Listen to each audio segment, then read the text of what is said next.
లోపల ఉంది కదా, అవన్నీ సీడ్స్ అన్నమాట. దాని మీద గుజ్జు ఉంటుంది.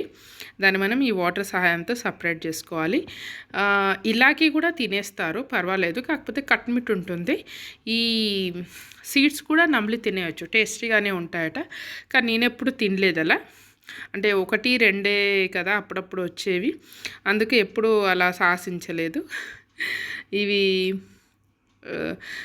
కొన్ని కావాల్సినంత తగినన్ని వాటర్తో మనం జ్యూస్ చేసుకోవచ్చు అనమాట. కాకపోతే డైరెక్ట్గా తింటే ఎక్కువ కట్మిట్ అలా ఉంటుందన్నమాట. కాబట్టి ఎప్పుడు ప్రయత్నించలేదు.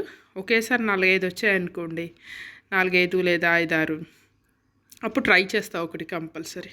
ఇప్పుడైతే జ్యూస్ చేస్తాను దీన్ని. ఇప్పుడు దీన్ని మనము ఈ జలిగంటలోకి తీసుకొని కొద్ది కొద్దిగా నీళ్లు పోసుకుంటూ ఆ గుజ్జునంతా మనం దీంట్లోకి తీసుకుందాం. ఓకేనా? అది నేను చూపిస్తాను. జలిగంటలో ఈ గుజ్జు వేసాక చూపిస్తాను.